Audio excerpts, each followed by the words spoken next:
Happy Wednesday, everyone. I don't know about for you, but when it was the regular semester, Wednesday was usually my craziest day when I just went home and collapsed. But now all the days feel like they're blurring together. But that's all right. We have class. It gives us a sense of rhythm, it gives us a sense that we still have a weekend. And today I'm actually really excited because we've been talking so much about Athens and Athenian politics and Athenian drama. But today we're really going to shift our focus back to Sparta because I think it's illustrative of how a governing council might be a cure. So for today's lecture, I've titled it When the Council is the Cure. And what I mean by that, I think I have, of course, the president's own talking points about the cure not being worse than the problem in my head. I think that's where it comes from. But what I mean by the council is the cure is what are the sorts of problems that councils, elite governing councils like the Areopagus, especially well suited to solve? And the reason, of course, that I've picked Sparta to look at so closely today is because we know that Sparta largely operates politically with a governing council. And I think that the few examples we can extract from historians like Thucydides and Xenophon will show us the way. Now, I will say today I'm going to be using a lot of readings that I did not ask you to read. In my normal syllabus, this was a planned game day, so I'm kind of having to think creatively about how I want to use materials that I know that touch on what you did read for the Ober. So just know today I'm going to be putting up a lot of texts in front of you that you haven't seen or you haven't read before. I could imagine it feeling a little bit disorienting. So for this lecture especially, I encourage you to maybe break it up into pieces, have the PowerPoint slides open, pause me when you need to and read over it a couple times yourself to make sure that you're really clear on it. And then, come back to it whenever you feel like it. I really mean it. These are long lectures sometimes, so break them up into bits. Okay, you feel all good to go? I know I am ready to talk about Sparta, and in the afternoon, this room gets hotter by the hour, so let's knock this thing out. Okay, the council as the cure. Let's start with a little bit of reflection on last class. Last class, I taught you about the institution in Athens called the Areopagus, which was a governing council of mostly elite Athenian men who had already served in some sort of government position. And I emphasized that this council is kind of like a senate, but held almost complete oligarchic power over Athens in the earliest phase of documented Athenian history. Right? We have the period of the mythological kings like Theseus, and then after the reign of the kings, somewhere we know we get this governing council of the Areopagus named for the hill on which they usually met, the hill of Ares. Now, in this slide, I've written the little tagline, the council that wasn't.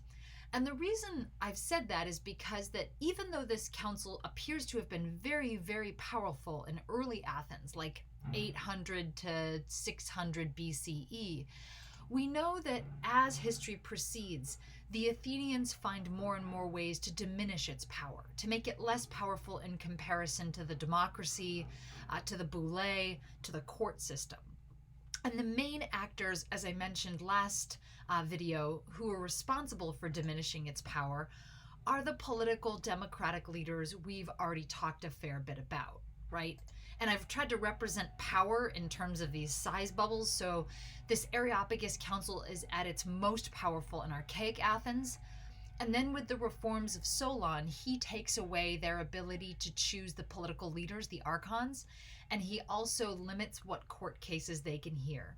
And then about a century later in the 460s, when Pericles and Ephialtes are the democratic leaders in Athens, they diminish the powers of the Areopagus almost completely, leaving them only the power to hear high-profile homicide cases. So they're just kind of like a distinguished VIP court under Pericles.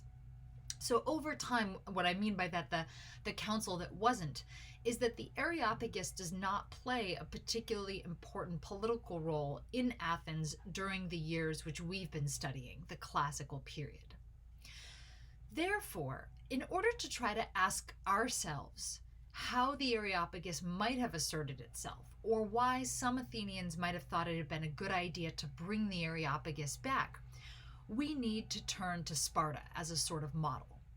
If this was a game day, about half of you guys would be making a speech arguing that we needed to reinstate the Areopagus and that we needed to restore the powers that people like Pericles took away. But because this isn't a game day, again, we have to kind of use a different example in order to duke out these arguments. And so let me take you to today's big idea, which is going to be all about Sparta. Let me zoom in here. Today's big idea. Let me start by saying it is impossible, virtually or otherwise, to really model what Athenian history would have looked like if it had kept its Areopagus, right? Any history professor will tell you history is not predictable. You can't always game it out. So we have to put that aside. But I think even taking that sort of as our caveat, we can accept that Sparta is a decent model for hints about if Athens had kept its Areopagus, what problems could that Areopagus have solved, right? Where might it have come into play? How would it have been instrumental? And if you choose to write your second paper, either a research paper or first-person paper on this topic, then you would really want to make an argument about if we had had an Areopagus in place, name a couple of events that it would have intervened in. All right, so keeping Sparta in mind, let's think, I jumped too far. Let's think a little bit about what sort of problems I'm talking about. Last class, I mentioned 3 main pros of a governing council, right? What does a governing council do well? I also mentioned a bunch of cons, but I'm not interested in that today. And I listed in my last class 3 main areas where a governing council is efficient, right? Its ability to select leaders and to create a sort of check on bad leaders. 2, the speed and efficiency of decision-making, right? It's way easier to make decisions with a few people who think the same way you do rather than a whole democracy. And of course, the last one was its expertise and experience. If you have a governing council made up of people who have served in other government positions, then you know that your council has people with real deep political experience. In today's lecture, I'm mostly going to be interested in the first 2, the ability to put a check on bad leaders and the speed with which that can be carried out. In our readings, both for Monday and for today, you would have noticed that the topic of tyrants came up a fair bit, and you might have been wondering, like, what does this have to do with an Areopagus or a council? But the reason why I selected readings that place such an emphasis on tyrants and tyranny and individuals trying to overthrow the government is because if there's one thing that governing councils seem to do well, it's that governing councils are very efficient at stopping tyrants. And this came up twice in our readings, once from Monday and once for today. The example of Chilon I talked about, remember, and this is a little snippet from our reading, Chilon tried to make himself tyrant of Athens in 632 BCE. He's the first person we know about after the end of the monarchy in Athens who tries to sort of take over sole autocratic power. And remember, I told you last class, Chilon married the princess of Megara, whose father was a tyrant, and this is probably where he got the idea to try to instate himself as a tyrant. Now, we know from last class that the governing council, the Areopagus of Athens, led by Megacles, put a stop to this. Chilon and all of his co-conspirators got themselves trapped on the top of the Acropolis, and even though Chilon got away, his supporters were killed off by the oligarchs, the Areopagus Council. So they put a swift and deadly end to him. And then in our reading for today, the tyrants mentioned were the sons of Pisistratus. Remember Pisistratus, the tyrant who rode in on the chariot with the very tall woman? Now, Pisistratus ruled throughout his entire life and died peacefully, but his sons attempted to continue that tyranny themselves and were killed in 514 by 2 private citizens, Harmodius and Aristogeiton. Now, we have no hard evidence for this, but many historians don't think it's an accident that these 2 sons faced attempted assassination, and that the assassins were not just randos who didn't like the tyrants, but rather people hand-selected by the Areopagus to put a stop to the tyrannical line of Pisistratus. So this is what I mean when I say, if you have a group of people who are decisive oligarchs, they can often swiftly act to put a stop to people who are gaining too much power too quickly. Now, as we turn away from these early readings and take a look at Sparta, what I want to point out to you in today's lecture is that the Spartan councils, and by councils I mean particularly the 5 ephors elected every year, along with the Council of Elders. Oh, sorry, phone ringing. Let me come back. Okay, coming back with you. So what I want to argue today is that one of the main functions of the Spartan Council, the 5 ephors and the Gerousia, is that they work in concert together to make sure that there is no chance of tyranny spreading within the city-state of Sparta. And I think in the examples, I'm going to show you 3 examples, what we find is that sometimes the 5 Spartan ephors and the Gerousia are actually overly reactive, right? They pounce before something bad happens. But in some sense, we might regard this as preventative medicine. And that's why I gave them this little word bubble. We must always be on guard against tyranny. We can't wait until it's too late like the Athenians do. So that's what we're going to be spending the next couple minutes on, is looking at these 3 examples and seeing just how good the Spartan councils are at getting suspicious when someone's becoming dangerous and preventing political tyrannies from forming, like Kylon or like the sons of Pisistratus or like Pisistratus himself. Now, before we look at the examples, let me offer just a little bit of preface on where our information is coming from. I've mentioned before that the Spartans leave no real histories of their own behind. So in order to get these examples, we have to turn to the Athenians once more. The examples I'm going to share with you are from Thucydides, who we've read before and who I kind of imagine not loving us reading Plato, and Xenophon, whom we have also read quite a bit before. And I imagine Xenophon saying, hey, watch it, I studied under Socrates. Why does it matter that it's coming from Athenians? Well, it's not so much that I think these 2 authors are biased, although of course all authors have their biases. It's that, one, as Athenians, they are always outsiders trying to look in on and understand Spartan politics. And 2, that I think sometimes both of these authors wonder or raise the question as to whether the Spartan government might have offered a better model for some things than the Athenian government. Okay, although I will say neither of them seem to love the idea of oligarchies, but they do offer praise for the Spartans when that praise is merited in their eyes. Okay, so we've got Thucydides and Xenophon, and because I know that some of you guys might be writing a paper on this topic, keep an eye out. I've tried to put citations of all the passages we're going to look at either right below them or right to the side of them so that you can use them in your papers moving forward. All right, our 3 examples we're going to look at of when the Spartan councils prevented tyranny. First, we're going to start not with a king, but with a general Pausanias, who led Sparta immediately following the Persian Wars. Then we're going to look at a lesser-known boy king Pleistoanax, who was a Spartan king during the beginning of the Peloponnesian War. And then we're going to close with a very familiar figure, the general Lysander.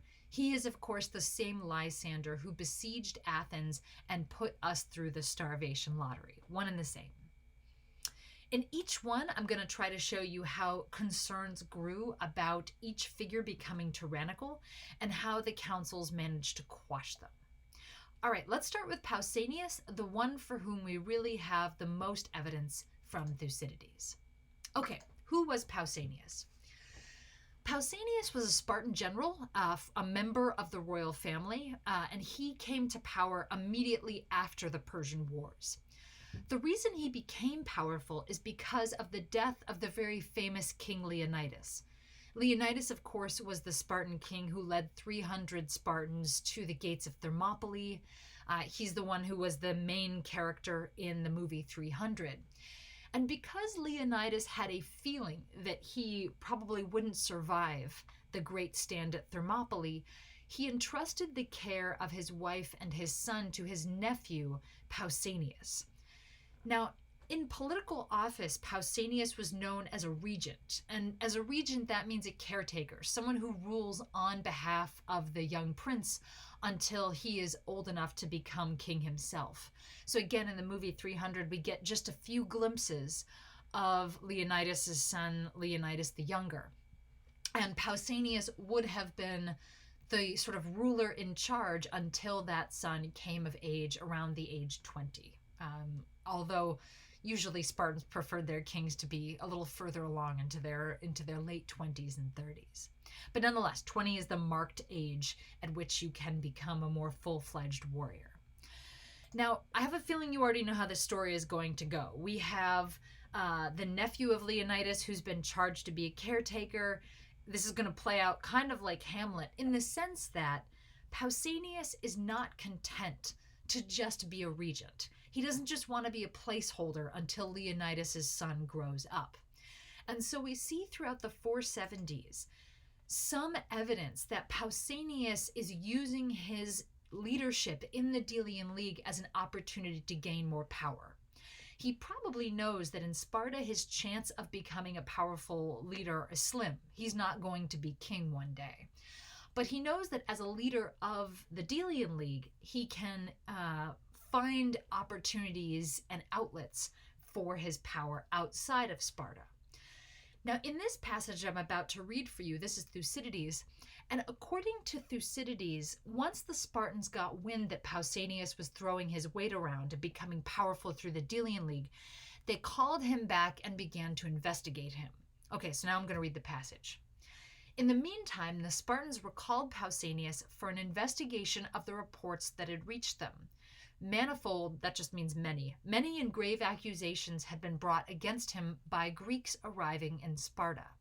And to all appearance, his conduct seemed more like that of a despot than a general. Despot just means like a tyrant or a monarch. As it happened, his recall came just at the time when the hatred which he had inspired had induced the allies to desert him. And I'm going to jump down to subchapter 5. On his arrival at Lacedaemon, Sparta, he was censured for private acts of oppression, but he was acquitted on the heaviest counts and pronounced not guilty. It must be known that the charge of Medism formed one of the principal and to all appearance best founded articles against him. So Pausanias is brought back to Sparta. They put him on trial for a number of charges. They find him innocent of most of them, but curiously enough, to go back to this passage in 6, we see they did not restore him to his command, right? That was the end of that word that I cut off. So the Spartans don't really want to prosecute one of their own without a whole lot of evidence, but they also don't trust him enough to make him a military general once more. Now, in that passage, you probably spotted the word Medism and were scratching your head like, what is Medism? Well, Medism, or to Medize, is a phrase that really only comes up in classical Greek historians. And to Medize, or the noun Medism, means the process of becoming a Mede. And a Mede was just another Greek word for a Persian. So what the Spartans seem to be worried about is that Pausanias is gaining so much power and influence that he's almost acting like a Persian king, which is a grave accusation in the ancient Greek world, especially in the context of the Persian Wars. And another piece of evidence that we might have that Pausanias was guilty of the charge of Medizing is a letter that Thucydides preserves for us. According to Thucydides, Book 1, it says that Pausanias gave Gongylus, which is a Persian messenger, a letter for the king of Persia, the contents of which were as follows, as was afterward discovered. In the letter he writes, Pausanias, the general of Sparta, anxious to do you a favor, sends you these his prisoners of war. I propose also with your approval to marry your daughter and to make Sparta and the rest of Hellas subject to you. I may say I think I can do this. Send me a letter back in return. Now, this is pretty shocking information, right? And of course, we have to ask ourselves, how did Thucydides get a copy of this letter on his hands? We just don't know. But the idea that a Spartan general and a regent, a caretaker of the throne, would be corresponding in friendly terms with the Persian king and offering to marry the Persian king's daughter, thus becoming a member of the Persian royal family, is certainly grounds for accusations of Medism, and a sense that Pausanias appears to be betraying his own city-state to Persian influence. Now, once it became known that Pausanias was having this sort of correspondence with the Persians, the ephors did not wait to act. According to Thucydides, their justice was swift. I'm going to jump down here. It is reported that as he was about to be arrested in the street, he saw one of the ephors face to face. It betrayed that he was going to be arrested and put to death. So in this passage, we learn Pausanias makes a run for the temple of a goddess. He sort of hides in there, claiming sanctuary the way people in the medieval world claim sanctuary in churches, and that he plans to sort of hide out there for as long as he can. But the ephors, very cleverly, in the next chapter from Thucydides, we learn that they decide to barricade him in and to starve him out, right? That they let Pausanias die in the most slow and perhaps painful way possible. And then here we are in subchapter 3. When they found that he was on the point of expiring, just as he was in the chamber, they brought him out of the temple, and while breath was still in him, as soon as he was brought out, he died. So what does this example teach us? Well, it shows us that ephors are not afraid, and presumably the Gerousia as well, are not afraid to take on even the highest members of government. And they are especially concerned when there's any sense that that member of government might be putting the interests of themselves or of another country above those of Sparta. All right, so that's the most egregious example in the basket, perhaps. As we go further along, I want you to know that in examples 2 and 3, you're going to see that there's a lot less hard evidence against other members of the Spartan leadership group, and yet that the ephors and the Gerousia continue to act decisively even when they're not entirely sure of guilt. Okay, so our second example. First example was Pausanias. The second example of the Spartan governing councils doing a good job has to do with Pausanias' own son. This little statue is not really of him, it's just of a Greek youth, but he's known as the boy king Pleistoanax. And Pleistoanax came to power in a rather unusual way when the children of Leonidas largely died out or lost their claim to the throne. And he became a king at a very young age when he was still a minor. Presumably, we don't know Pleistoanax's exact birth year, but we think, and I've got my detail with Thucydides a little bit wrong here, he took the throne 2 years after Thucydides was born, not he was born 2 years after Thucydides was born. But anyway, Pleistoanax is distinguished because he becomes a ruler of Sparta probably around the ages 17 to 19, which means he's going to have a doubly tough time gaining the respect of fellow Spartans. Now, Pleistoanax is thrust into a leadership position perhaps as early as his, like I said, as his teenage years, but as a military commander in his early 20s. Because according to Thucydides, Pleistoanax was sent to make war on the Athenians in 446 and did not do a very good job. In this passage from Thucydides, we learn that Pleistoanax is sent to invade Attica. It is remembered that Pleistoanax, son of Pausanias, king of Sparta, had invaded Attica with a Peloponnesian army 14 years before. But, and this is crucial, he had retreated without advancing farther than Eleusis and Thraea, which indeed proved the cause of his exile from Sparta, as it was thought that he had been bribed to retreat. Let me unpack this a little bit. What Thucydides is essentially claiming is that Pleistoanax was leading the Spartans to make war on the Athenians, but that he stopped just short of actually entering their lands. To give you a little bit of a map for context, so according to Thucydides, this is his itinerary. He proceeds out of Sparta, goes all the way up past Tegea and Nemea, Corinth, And then he stops at Eleusis, which, as we'll remember from our 30 Tyrants debate, is just outside of Athens. Why did he stop? No one knows. Even Thucydides isn't certain. If we look at that passage again, we see that Thucydides tells us that, let me jump down, as it was thought that he had been bribed to retreat, right? Thucydides doesn't say there's hard evidence. Now, who would have bribed him to retreat? Well, who was in power in Athens in 446? None other than everybody's favorite, Pericles. Now, Thucydides doesn't come out and name Pericles, but there's broad suspicion that, in fact, Pericles is the one who bribes Pleistoanax. And what really worries the Gerousia and the ephors is not merely that Pleistoanax can't be trusted to lead a simple military mission against Athens, but that as a young man he appears to have been bamboozled or swindled by Pericles. For this reason, and I'm now looking at this upper text from Thucydides Book 5, they banish Pleistoanax, a young man, for 19 years. And he actually goes to live in Athens in the precinct of Zeus because he's afraid of his own Spartans. What really jumps out to me from this example is how much less evidence there is from the story of Pausanias. Right, Pausanias had multiple members of the Delian League complaining about him, and he also had a letter, which apparently Thucydides got his hands on, corresponding with the Persian king. But his son, Pleistoanax, just about 20 years later, is able to be exiled for a period of 19 years merely on the suspicion of bribery, without any hard evidence. Now, some people might call this paranoid, right, or even unfair that Pleistoanax is being exiled without any sort of due process.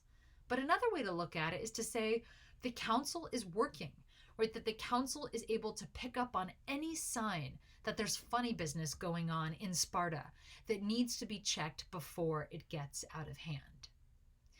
This notion of trying to nip problems in the bud before they become really big crises is even more evident in our third example, which comes from around the time of our game, around 404-403. And that example, of course, is Lysander. Now, in case your memory is just a little bit fuzzy, I want to kind of evoke for you all the reasons that we liked Lysander in the first place. And many of you wrote about him in your second research assignment.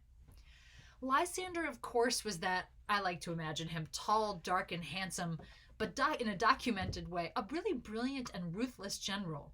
And he is non-traditional in that he's willing to negotiate with the Persians. He makes friends with Cyrus. He encourages the Spartans to build boats and fight Athenians in the way that they're most comfortable with, right? To really take it to the Athenians by cutting off their access to the Black Sea and the Delian League. And of course, all of this is the more extraordinary because Lysander, unlike Pleistoanax, unlike Pausanias, is not a member of the royal family. There's even rumors that he is what's called a mothax, which means he just has one parent, maybe a mother or a father who is Spartan, whereas the other parent is not. Now, General Lysander, from the outside, appears to be doing only good for Sparta. His tactics, his alliances really help Sparta get the upper edge over Athens at the end of the Peloponnesian War. But if you look at Lysander the way a fellow Spartan might, there would be a couple of things, a couple of sources of power that might be really concerning to you. And I've kind of tried to brainstorm, if I were, again, a peer of Lysander, what would worry me? Some of the things that would worry me would be his immense Persian wealth. According to Xenophon, not only does Lysander secure enough money to build boats from the Persians, but that Cyrus's friendship with Lysander is so strong that Lysander is sent back to Sparta with pockets full of Persian cash. That's really worrisome in a city-state whose culture is all about avoiding personal wealth. Lysander is also immensely popular with the troops. It's said that they would follow him to Hades and back because they trust his judgment and they trust his brilliance. And of course, by the years 404, 403, we also know that Lysander is the main power propping up the 30 tyrants. So he has close friends in Athens. And this is really disconcerting to many of the Spartans, right? That he has so many bases of power to draw from. And it is for this reason that when we look at Xenophon's account of Lysander during the rise and the fall of the 30 tyrants, we notice that he's even becoming suspicious to fellow Spartans, especially the Spartan councils and the Spartan kings, who don't like the idea of being supplanted or rivaled by a mere Spartan general. Have a look at this passage, for example. In this passage, we learn that the Spartan king Pausanias, not the same Pausanias, new Pausanias, they all recycle the same names, but this Spartan king Pausanias, around the year 403, actually begins to turn the ephors against Lysander. When things were progressing in this way, the Spartan king Pausanias grew suspicious that if Lysander should accomplish his goal, he would not only win great repute, but would also gain complete control over Athens. He persuaded 3 of the 5 ephors, and with their approval, he led out an army from Sparta to Athens. Now, why does Pausanias do this? Because he doesn't want Lysander to be the only Spartan on the ground in the midst of this 30 tyrants chaos. He wants to make sure that a real representative from the Spartan royal family is there and not just Lysander with sole control of his troops. And then in another example from later Greek history, we actually find out that Lysander was, for all intents and purposes, exiled from Sparta. In 396, Lysander had become so hateful to another Spartan king named Agesilaus that he essentially acknowledged, "I can tell how much you hate me, and I will just leave." This is a quote from Xenophon Hellenica, Book 3. "Well," said Lysander, "perhaps you are behaving now more sensibly than I did in the past. Do me one favor at the very least, send me away from here, so that I might not be ashamed by being here and having no influence with you, and also so that I might not be in your way. Wherever I go, I shall always attempt to conduct myself to be of some advantage to you, O Spartan king." And Agesilaus agreed with what Lysander had said, and so he sent him off to the Hellespont. Even more so than in our last example of Pleistoanax, there's no evidence that Lysander has really done anything wrong. All of the actions throughout his life seem to show him to be a loyal general for the Spartans, and someone who thinks out of the box to bring Athens under control, to coordinate the Athenian political system in such a way that the Spartans can manage it.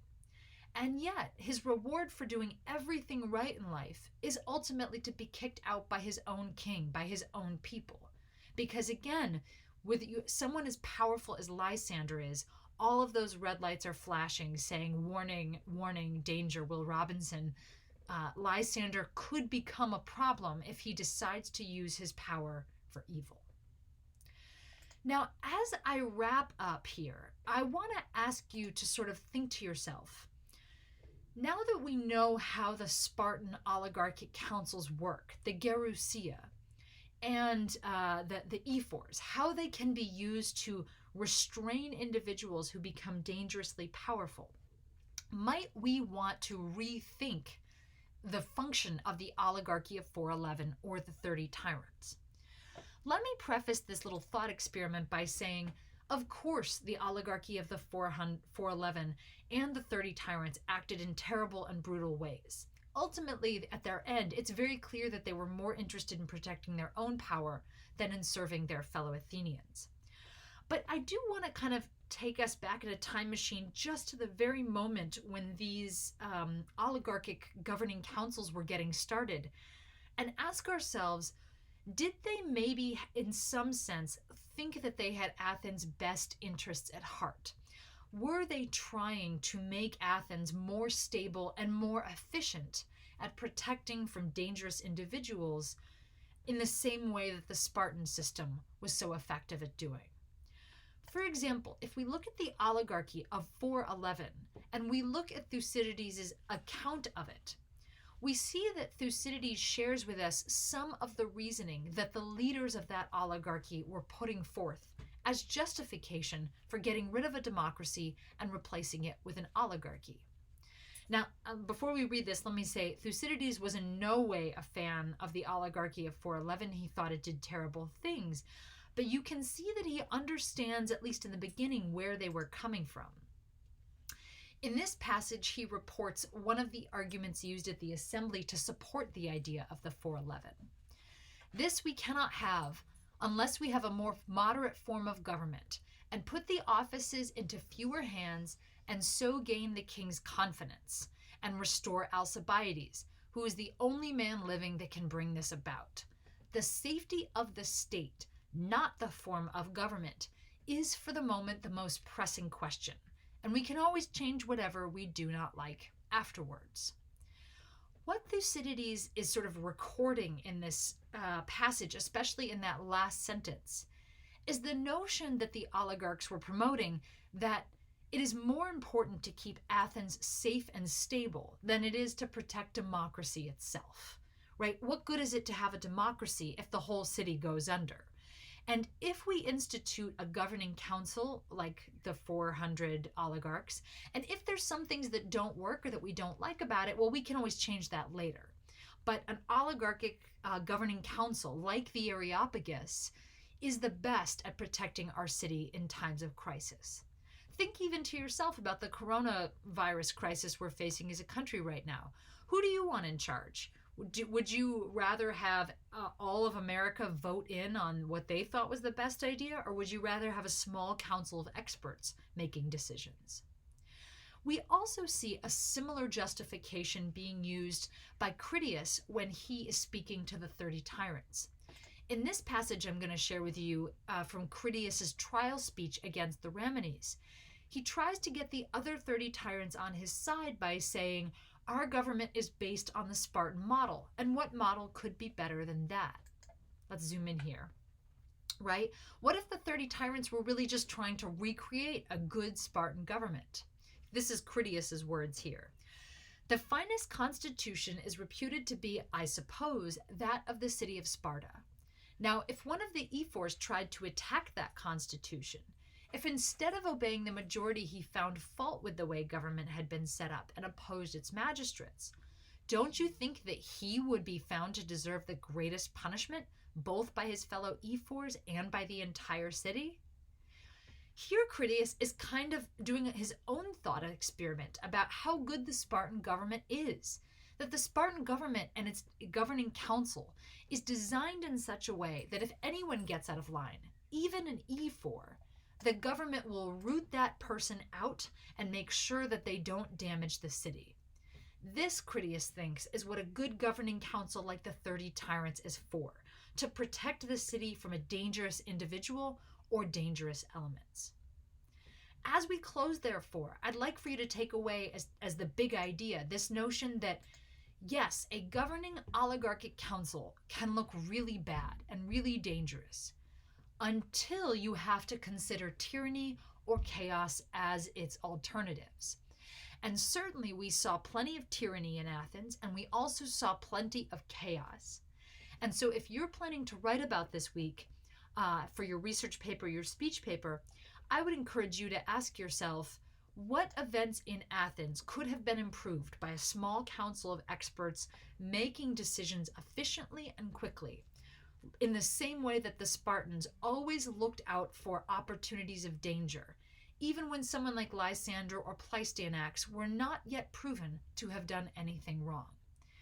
Is the oligarchic governing council a better trade-off if we don't have to put up with tyranny or chaos in our city-state? All right, big questions. I don't know, you can try them all out at house. Maybe run your household one day as an oligarchy and then the other one as a direct democracy. See how things go and let me know. Have a great afternoon, guys, and I'll see you Friday.